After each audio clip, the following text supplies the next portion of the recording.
بسم الله الرحمن الرحيم الحمد لله رب العالمين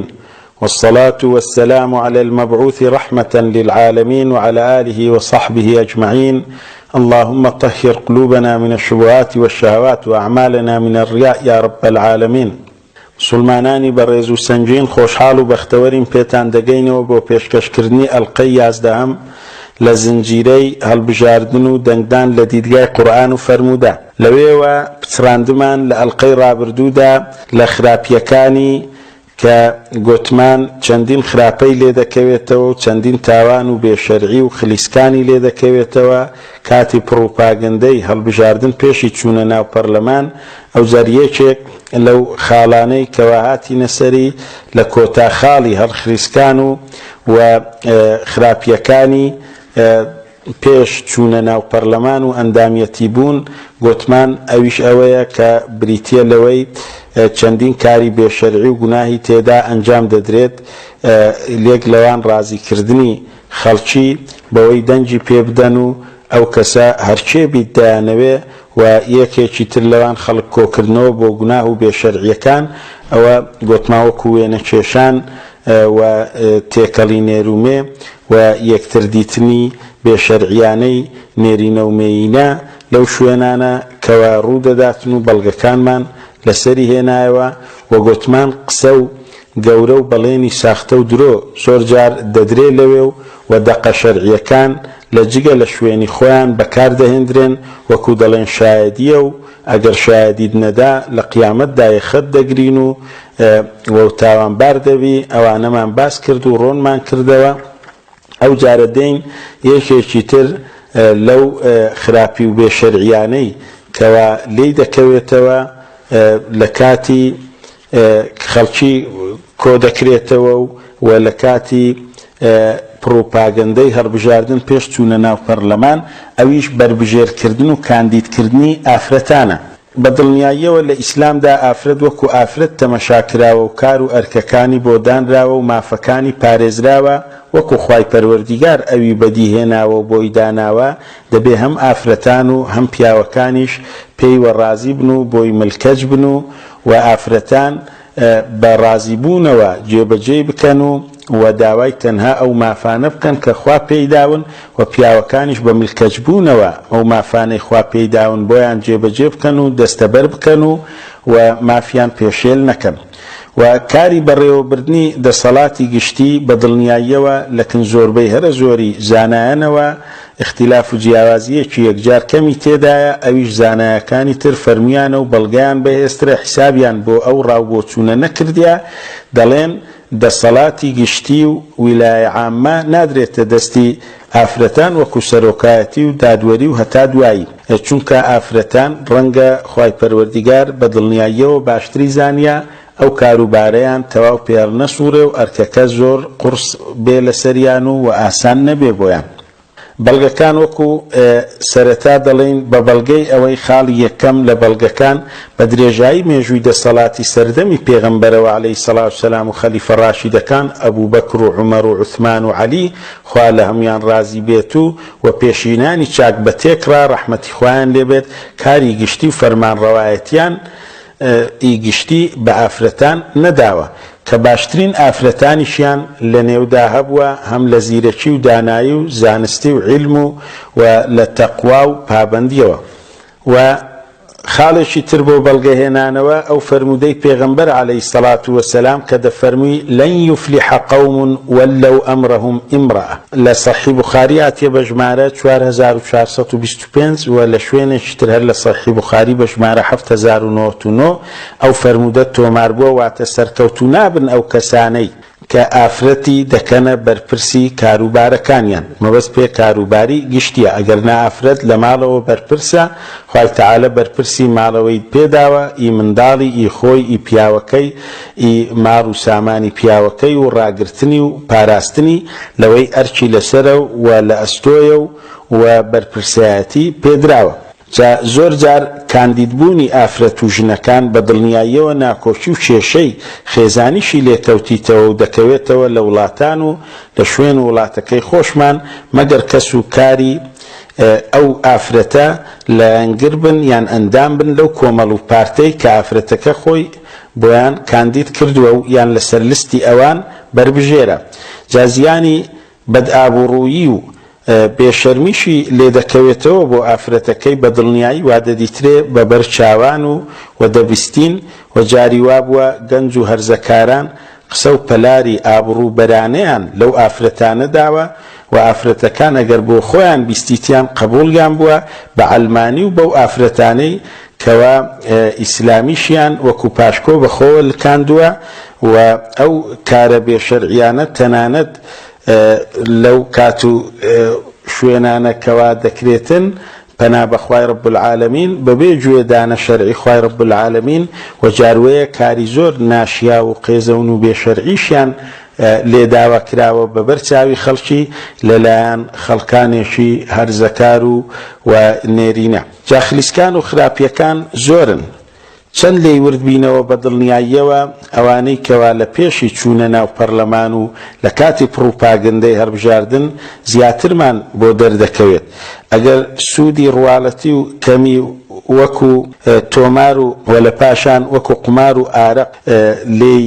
بێتەجێ وەکو لە ئاەتەکەی و لە پێشتردا لە باسی مەسلحە و بەرژەوەندی و بەڵگەهێنانەوە بەوەی تەواو ڕۆنمان کردەوە و باسمان کرد لە ئەڵلقەکانی پێشووتردا ئارەق و قماریش ئەگەر سوود و کەلکی ڕواڵەتی و ظاهری و کەمێکی زۆر کەمی تێدا بێ بەڵام گوناه و تاوانەکەی یەکجار زۆرتر و گەورەترە. جا لەبەر ئەوەیە لێرەوە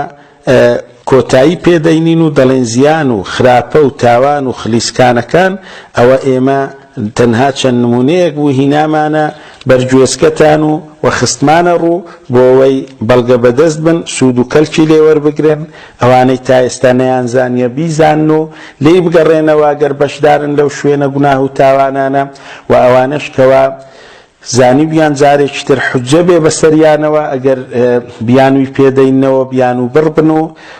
لە پاشان ئێمەش ئەجر و پاداشتی لە لای خوای پەروەردیگار ئومێد دەکەین پێوەربگرین و داوای لێ دەکەین لێمان قبول کردبێ و قبولی بکات. جا ئەو کەسەش کە عیناد و پێداگر دەبێ لەسەر خراپە و تاوانێکی چەندی بەڵگەشی لۆبینیەوە چەند زۆر بێ یان کەم بێ کار ناکاتە سەری و ئەو بڕیاری خۆیدایە هەر گوناهکار بێ و گوناه بکا و تاوان بکا و پێداگر بێ لەسەری. ئەو جارە دەچینە سەر تەوەرێکی تر و خاڵێکی تری سەرەکی ئەویش خلیسکان و خراپیەکانی ئەندامبوون لە ئەنجومەنی یاسادانان و گەیشتن پێی. کاتێکەوە کاندید و بربژێرەکە ناوی دەردەچێ ئەو لایەنە دەچنە نێو پەرلەمان و دەبنە ئەندامی ئەنجومەنی یاسادانان کەوە خاڵی دووەمیانە لە خاڵی یەکەم ئەو خلیسکان و خراپیانەی پێش چوونە ناو ئەنجومەنی یاسادانان لە کاتی پڕوپاگەندەی هەڵبژاردندا تووشیان دەبوو. ئەو جارە ئەوەی کە لە کاتی ئەندامبوونیان و دەچنە ناو پەرلەمانەکەی و دەبنە ئەندام و ناویان دەردەچێ بربژێرەکانیان و لایەنەکان. جا ئەو خلیسکان و خراپیانەی کە لی دەکەوێتەوە یەکجار زۆرن و بەرچاویشن وەکو نمونە لەو چەند خاڵانەی داهاتوودا دەخەینە بەرگوێچکەتان بە پشتیوانی خوای رب العالمین. یەکەم هاوبەشی و شرکی لێ دەکەوێتەوە. هەندێک لەو هاوبەشی و شرکانەی کە لی دەکەوێتەوە بۆ نمونە لە پێشتریش لە ئەڵلقەکانی تر ئاماژەمان پێکردیە و باسمان لێوە کردیە شرکی یاسادانان و تەشریعکردنی لێ دەکەوێتەوە پەنا بەخوای.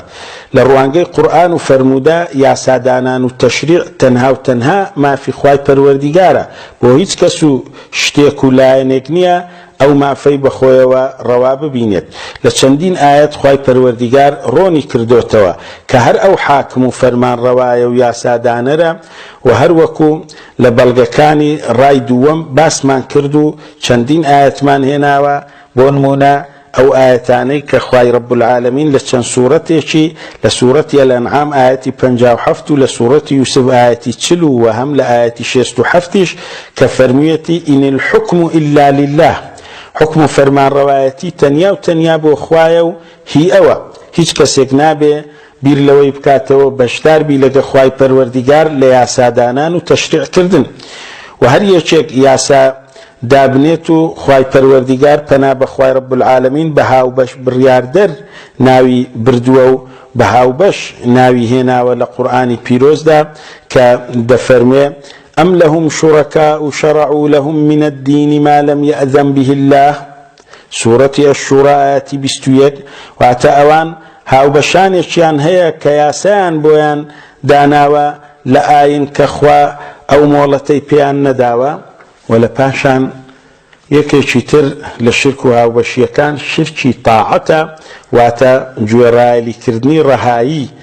بۆ خەڵک و کەسانێک کە حەڵاڵی حەرام بکەن یان حەرامی حەڵال بکەن یان بێشەرعی 100% ئەنجام بدەن پەنا بە خوای رب العالمین یان یاسا ڕێژی بکەن ئەویش حەڵالکردنی حەرامەکانی براوەیە و حەرامکردنی حەڵالە براوەکانە ئەوەشیان هەم هاوبەشیە و پەرستراویەتیە جگە لە خوای پەروەردیگار پەنا بە خوای رب العالمین کە خوای پەروەردیگار دەربارەی جوولەکە و نەسرانیەکان و هەڵس و کەوتیان لەگەڵ زانایان و دێرنشین و قەشەکانیان فەرموویەتی اتخذوا أحبارهم ورهبانهم أربابا من دون الله سورة التوبة آية 31 واتە جوولەکەکان زاناکانیان و نەسرانیەکانیش دێرنشین و قەشەکانیان بە پەرسترا و جگە لە خوای یان لەگەڵ خوایان داناون پەنا بەخوا ابن كثير رحمة خوای لێبی لە تەفسیری ئەو ئاەتەی دەربارەی ئاەتەکەی گوتوویەتی أي حيث عدلتم عن أمر الله لكم وشرعه إلى قول غيره فقدمتم عليه غيره فهذا هو الشرك دفرمي أو آية أوي لوردجري واتا إيوا أي جولك كان أي نصرانيا كان لا تنداوى لفرمانو ياساي خواي پروردگار أوي بياسا بويداناون وكو شرع بو قسو قوتني جگل خواي جا قسو قوتني جگل خواي وفرماني أوانتان بپیش ای خوای پەروەردیگار خستووە ئەوەیە شرک و هاوبەشی لەپاشان خاڵی دووەم لە خلیسکان و خراپیەکانی ناو پەرلەمان بۆ ئەندام پەرلەمانەکان ئەویش ئەوەیە سوێند خواردن لەسەر پاراستن و پابەندبوونی دەستور و یاساکان کە چەندین دەستورەکان و چەندین یاسای بێشەرعیشی و بڕگەی پێچەوانەی شەرعی خوای تێدایە و حەڵاڵی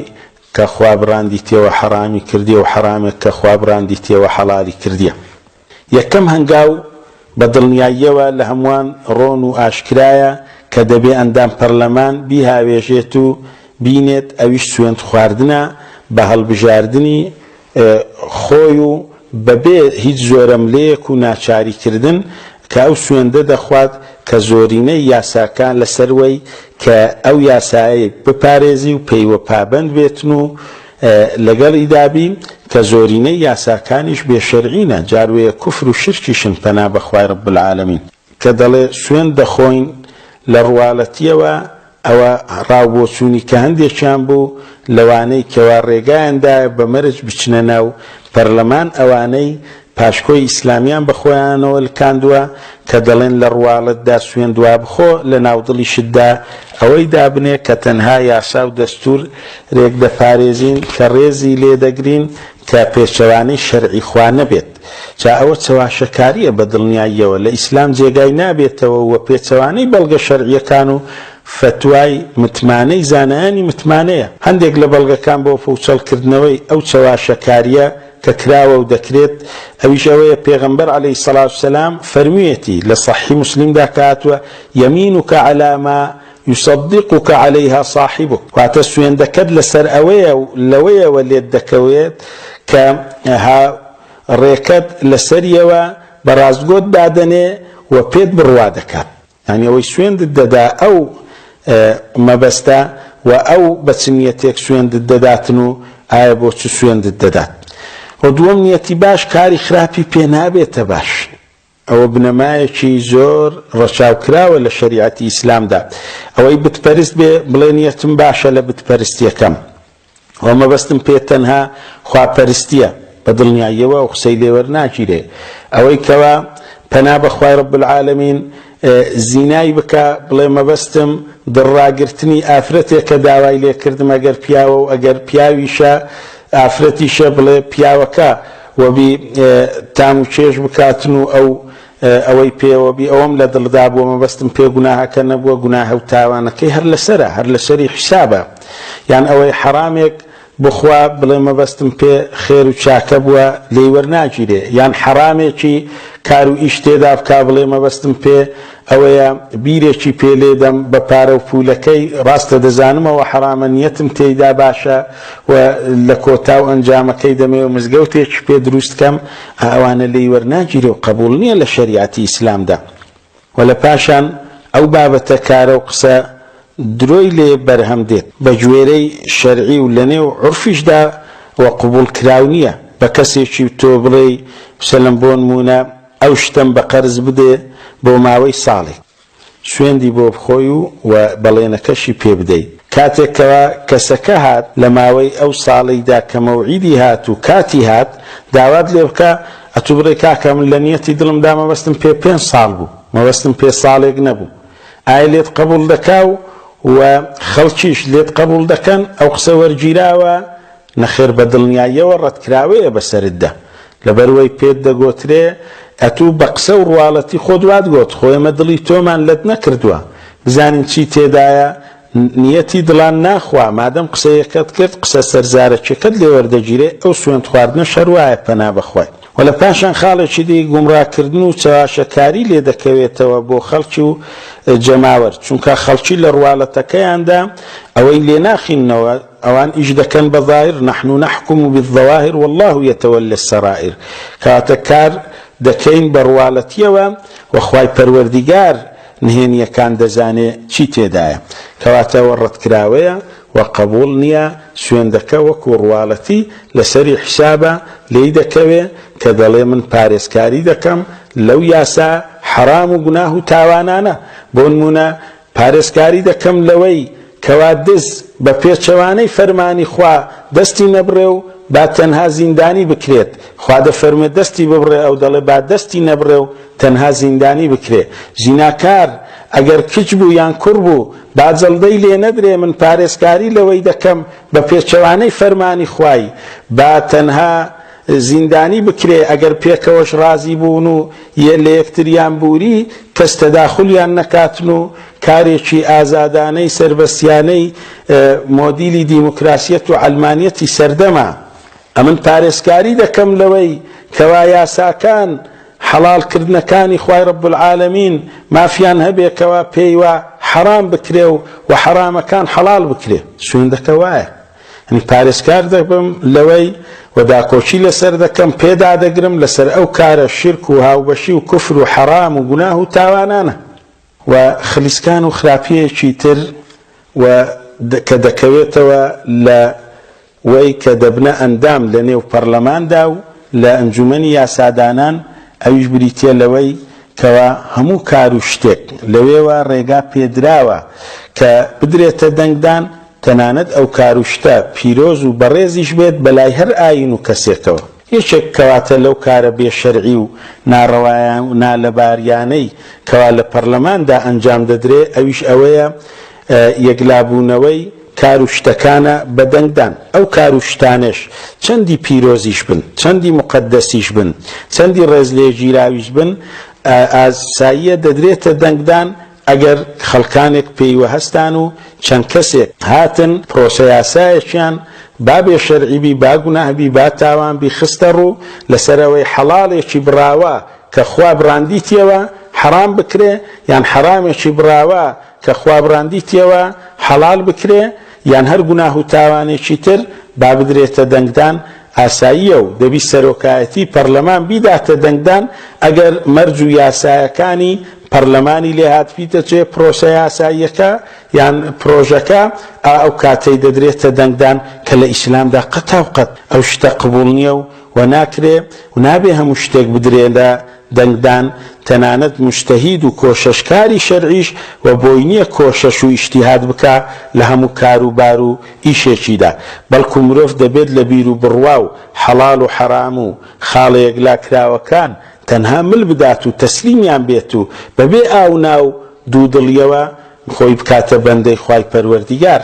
ئاو نای تێدا نەڵێ و ڕەتیان نەکاتەوە. ئەگەر بمانەوە بەڵگەکان بینینەوە ئەوە تەخوای پەروەردیگار لە چەندین ئاەتدا ئەوەمان بۆ دەسەلمێنی کە كسو وتناند مسلمان وبروادارش بوينية بهيت شوازك بپیش آياتكان وفرمودكاني خواو پیغمبركي عليه الصلاة والسلام بكويو قسبك لو شتاني كبرايت ولا لا ينخواي پروردگار خذ فرميا أيها الذين آمنوا لا تقدموا بين يدي الله ورسوله واتقوا الله إن الله سميع عليم سورة الحجرات آياتيك واتاي اواني برواتان هنا وبيش خواو پیغمبركي صلى الله عليه وسلم مكون بو بريارو كاركانتان لخوا بترسنو براستي خوا بيسرو زانايا ولا آياتي شتر خوا فرمي وما كان لمؤمن ولا مؤمنة إذا قضى الله ورسوله أمرا أن يكون لهم الخيرة من أمرهم سورة الأحزاب آياتي 36 واتبو برواداري نيري نومينانيا اگر خواو پیغمبركي صلى الله عليه وسلم برياريشيان دا سرپشك بن لفرمانكان يانو واتبلن وري دقرين يان رتي دكينوا دبيت مل بدن وملكج بن وري بقرن ولا آيات يشي تردا خواي پروردگار لسورة النور آياتي پنجاب يكفرمي إنما كان قول المؤمنين إذا دعوا إلى الله ورسوله ليحكم بينهم أن يقولوا سمعنا وأطعنا وأولئك هم المفلحون تنها قسەی بڕواداران ئەگەر بانگ بکرێن بۆ لای خوا و پێغەمبەرەکەی صلی الله عليه وسلم تاکو بڕیار بدەن لە ناویاندا لە ناکۆچیەکانیان دەڵێن بیستمان و گوێڕایەلیمان کرد واتە جێبەجێی فەرمانەکانمان کرد ئەوانن سەرفراز بوو بڕیارەکەی خوای پەروەردیگار کە مل دەدەن بۆی و تەسلیمی دەبن و ئی پێغەمبەریش عەلەیهی سەڵات وەسەلام و لە پاشان لەنێو ئەو پەرلەمانەیدا خلیسکان و خراپیەکی تری ئەوەیە کەوا ئەو شتانەی دەدرێنە دەنگدان چوارەم خراپی لەنێو پەرلەماندا ئەوەی لێ دەکەوێتەوە یەکلاکردنەوەکەی بڕیارەکان بە زۆرینەیە بۆ یەکلاکردنەوەی بڕیارەکان ڕێگای دەنگدان دەگرنە بەر و زۆرینە دەنگ کە دەدا یەکلای دەکاتەوە لە کاتی دووڕایی و ناکۆچی بۆ یەکلابوونەوەی کار و شت و ناکۆچیەکان بە دڵنیاییەوە لە پەرلەمان ناگەڕێنەوە بۆ لای خوای پەروەردیگار و پێغەمبەری عەلەیهی سەڵات وسەلام بەڵکو دەگەڕێنەوە بۆ دەنجی زۆرینە تاوەکو یەکلای بکاتەوە ئەوەش پێچەوانەی قورئان و فەرموودەیە لە ئیسلامدا ئەگەر ناکۆچی دروست بێت دەبێ مسلمانەکان بگەڕێنەوە لە ناکۆچیەکەیان بۆ لای قورئان و فەرموودە سەحیحەکانی پێغەمبەر عەلەیهی سەڵات وسەلام و بەڵگەکان یەکلایان دەکاتەوە نەوەک زۆرینە و کەمینە ئەگەر زۆرینەش لە دژی بوەستێتەوە فەرمانەکانی خوا بە دوواداچوون و لێپرسینەوەی بۆ نییە نابێ ڕەخنە لە خوای بگیرێ جەلە شەئنه ئەو خوایە و کەس بۆی نییە مل نەداتن و ڕەخنەی لێ بگرێ و ڕەتی بکاتەوە و ڕێگریان لێ بکات و بربەستیان بۆ دابنێ ئەوەتە خوای پەروەردیگار فەرموویەتی لە سوورەتی الرعد ئایەتی 41 والله يحكم لا معقب لحكمه واتخوا بڕیاردەرە و حکم دەکات و ڕەتکەرەوە و پوچەڵکەرەوە و بربەست هێنانە بەری نییە بۆ حکم و بڕیارەکانی خوای پەروەردیگار وخواي پروردگار لسورة الأنبياء 23 فرميتي لا يسألوا عما يفعلوا وهم يسألون واتە پرسیار ناکرێت دەربارەی ئەوەی دەیکات خوای پەروەردیگار بەڵکو بەدیهێن راوەکان پرسیاریان لێ دەکرێت و لە سوورەتی الأنعام ئاەتی 18 خوای پەروەردیگار و لە ئاەتی هەم 61 لە هەمان سوورەت فەرموویەتی وهو القاهر فوق عباده واتە خوا زاڵ و بەرزە بەسەر بەندەکانی و ملود دڵەکان بۆی کەچن و دەسەڵاتداران زەلیلن لە بەرامبەر خوای پەروەردیگار و هیچیان پێ ناکرێت و خوای پەروەردیگار فەرموویەتی لە سوورەتی الأنعام ئاەتی 114 ئەفەغەیرە اللهی ئەبتەغی حەکەمەن ئایا جگە لە خوامان بووێت بە حاکم و بڕیاردەر لە نێوان ئێمە و ئێوە ئەی هاوبەش بڕیاردەران بە دڵنیاییەوە هەرخوا حەکەم و حاکمە و کار و بڕیارەکان بۆ یەکلاکردنەوە دەبێ بگەڕێنینەوە لای ئەو یان خوای پەروەردیگار لە سوورەتی الأنعام أو جارش فرميتي قل أغير الله أتخذ وليا فاطر السماوات والأرض وهو يطعم ولا يطعم قل إني أمرت أن أكون أول من أسلم ولا تكونن من المشركين. تو پیان بڵێ ئەی محەممەد عليه الصلاة والسلام ئایا جگە لەخوا بەسەرخەر و پشتیوان کارم بگرم، داوای سەرخستنی لێ بکەم؟ خوا بەدیهێنەری ئاسمانەکان و زەویە، ئەوە نان و ڕۆزی دەدا و ڕۆزی پێویست نییە لە هیچ کەسێکەوە کەوا پێی بدرێتن و خوای تەعالە بێنیازە لەو شتانە. و پێیان بڵێ من فەرمانم پێدراوە یەکەم مسلمان و ملکەج بم بۆ خوای پەروەردیگار و فەرمانەکانی لە هاوبەش بڕیاردەران نەبم. و لسورة الشورى آياتي دا خواي تعالى فرميتي وما اختلفتم فيه من شيء فحكمه إلى الله ذلكم الله ربي عليه توكلت وإليه أنيب. وعتا أي خلقنا بيان بلي محمد عليه الصلاة والسلام بري أي خلقنا لهرشتك تيايدا جياوازن بريارو حكمكي بو خواي دقريتوا أوي وصف كراو بو الصفتانا دجيني دمريني فرمان رواية تاكو تنيايا هتا كوتا خوای پەروەردیگاری منە و پشت بەو دەبەستم و بۆ ئەو بەدڵ نەرمیەوە دەگەڕێمەوە و ڕووی تێدەکەم. یان لە سوورەتی النساء 59 خوا فەرموویەتی فإن تنازعتم في شيء فردوه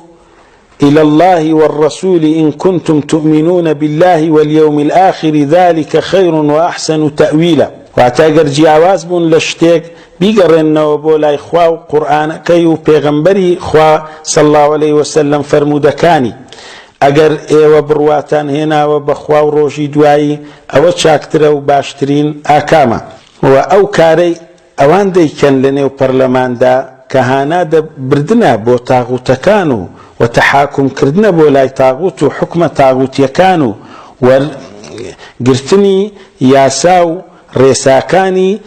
ئەوانەیە کە جگە لە خوای پەروەردیگار دایدەنێن پەنا بە خوای رب العالمین، چونکە زۆرینەی دەنگ یەکلای کردەوە و یەکلای دەکاتەوە. جا خوای پەروەردیگاریش بەوەی ڕازی نییە کە یاسا و بڕیارێکی جگە لە هی خوا پەروەردیگار کاری پێ بکرێ، ئەوە کوفر و تاغوتیە کە دەفەرمێ ألم تر إلى الذين يزعمون أنهم آمنوا بما أنزل إليك وما أنزل من قبلك يريدون أن يتحاكموا إلى الطاغوت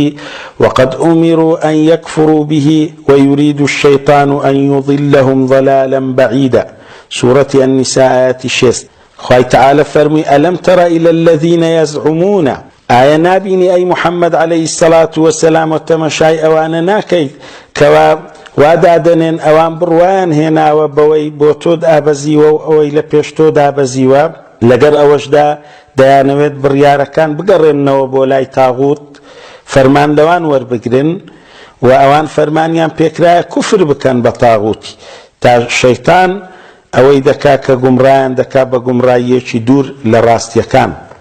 كواتا همشتك دان بيدا هنا نكي لەلای خوای پەروەردیگارە و یەکلاکردنەوەکەی و زۆرینە یەکلای بکاتەوە ئەو کارە کارێکی بەدڵنیاییەوە نەفامیە و خوای پەروەردیگار پێی ڕازی نییە. وەکو دەفەرمێ ئەفەحوکمە الجاهلیەتی یەبغون ومن ئەحسن من الله حکما لقوم یوقینون. ئایەتی 5 سوورەتی ئەلمائیدە. ئایا حکمی فەرمانی نەفامیان دەوێت؟ کێ حکمی لەهی خوا باشتر و جوانتر بێت بۆ کەسانێکی ژیر و دڵنیە؟ أو تبيشوا ابن كثير رحمة خوای لێبی لە تفسيري أو آياتيدا لتفسير كي جلدي دولا فرح افتاد فرمي ينكر تعالى على من خرج عن حكم الله المحكم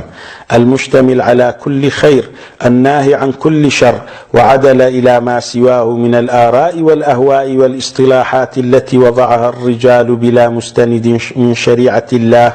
كما كان أهل الجاهلية يحكمون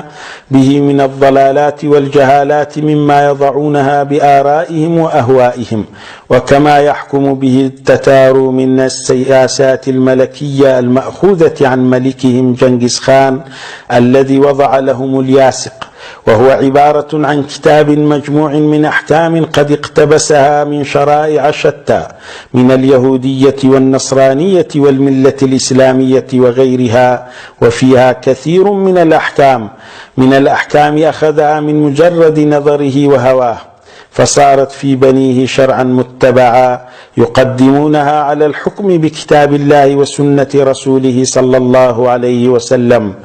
فمن فعل ذلك فهو كافر يجب قتاله حتى يرجع إلى حكم الله ورسوله صلى الله عليه وسلم فلا يحكم سواه في قليل ولا كثير.